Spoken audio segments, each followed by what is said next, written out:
Good morning, everyone.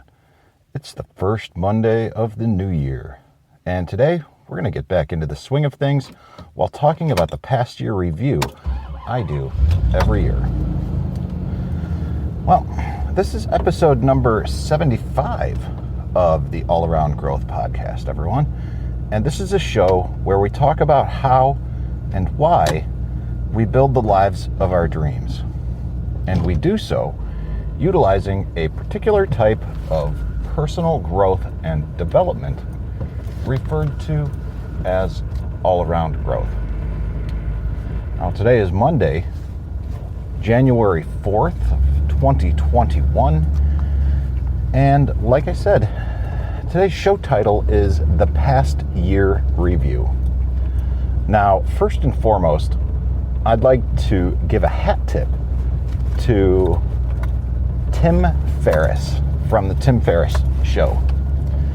This is pretty much something that I have to give him. I don't have to, I guess. I could take credit for it, but that wouldn't be very nice. But I give credit to Tim for this because I read, and it looks like someone may be coming up the driveway, which could get interesting. So bear with me as we get into some confusion here, but someone is coming up the driveway as I am leaving, and I'm going to pause this. Be right back. Okay, indeed, it was someone pulling up. Always an interesting adventure living on a small farm and homestead with multiple people and a driveway that is not the easiest to navigate. More on that later. But yes, this is something that Tim Ferriss is wholly responsible for, and he has written about this in the past, but updated and released a blog post in 2018 called Forget New Year's Resolutions and Conduct a Past Year Review instead. And I have a link to that in the show notes, and I would definitely recommend that you check that out. Now, for the sake of your reference, and in the case that you don't have the ability to see the show notes or don't want to make a point to follow up later, I've copied and pasted some of the text from Tim about this because it's short, sweet, and to the point, and it's easy to understand.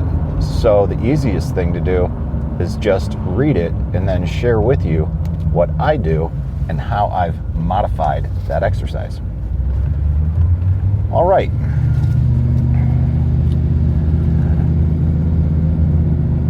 Quote, I'm often asked about how I approach New Year's resolutions. The truth is that I no longer approach them at all, even though I did for decades. Why the change?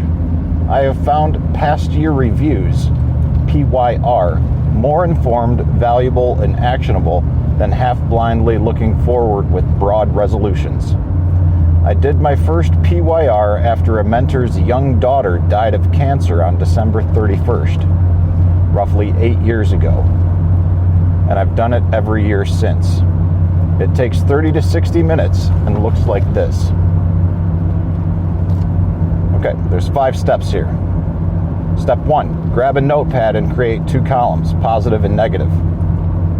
2, go through your calendar from the last year, looking at every week. 3, for each week, jot down on the pad any people or activities or commitments that triggered peak positive or negative emotions for that month. Put them in their respective columns. 4, once you've gone through the past year, look at your notepad list and ask, What 20% of each column produced the most reliable or powerful peaks? And 5, based on your answers, take your positive leaders and schedule more of them in the new year. Get them on the calendar now. Book things with friends and prepay for events, activities, commitments that you know work. It's not real until it's in the calendar. That's step 1. Step 2 is to take your negative leaders, put not to-do list in all capital letters at the top, and put them somewhere where you can see them each morning for the first few weeks of 2021. These are the people and things you know make you miserable, so don't put them on your calendar out of obligation, guilt, fear of missing out, or other nonsense. That's it. If you try it, let me know how it goes. And just remember, it is not enough to remove the negative. That simply creates a void. Get the positive things on the calendar ASAP, lest they get crowded out by the bullshit and noise that will otherwise fill your days. Good luck and Godspeed. Now, this is a blog post that was titled or written in 2018 to get ready for 2019, and Tim mentioned that he had been doing this for 10 years. I have been doing this for 2. I did this in 2018, and then I did this in 2019. So what I'm going to explain to you now is the past year review 3.0 and how I have expanded upon the suggestions by Tim Ferriss. Now, I turn this into basically a day-long exercise. I could knock it out in a day if I focus 100% on that, but I'm only about 1/2 of the way through of the exercise because, quite frankly, my friends, I did not sit down to dedicate a day to this in its entirety, but I did review my journals as well as my Google Calendar yesterday in its entirety, and I have my list of both negative and positive columns to create my not to-do list and also to schedule more things on the calendar. I've got that ready, and I completed that yesterday. Now, what happens is I take that list, or those 2 lists, I guess you could say, and I put them in an Excel spreadsheet. And I add an additional column in the spreadsheet so that I can, or multiple columns, I guess I should say, so that I can filter each line item by the following categories: positive emotion, negative emotion, order of entry, okay, the time frame when it was entered during the 2020 calendar year. So I can look back at those items and see, whether they were 1 or 50, where in the year they occurred. I might change that to the date, I don't know, or the week ending, because that is something that I did differently this year on my list. I added the week ending date for each event that I listed. I also have a column for any action resulting from that emotion, how it's rated on a scale of 1 to 5 regarding joy and non-joy. And basically that allows me to assemble the list of what to schedule in the calendar year and how to assemble my not to-do list, because I've got quite an extensive list of positive and negative things that I generated lists from throughout the 2020 year. As it's written right now, I probably have 8 to 10 sheets of paper. I don't know exactly. I didn't count the sheets of paper, but there's a lot. And in 2018, I had 64 peak positive emotions and 15 peak negative emotions. And I keep my not to-do list with about 15 of the top items that were that elicited negative emotions.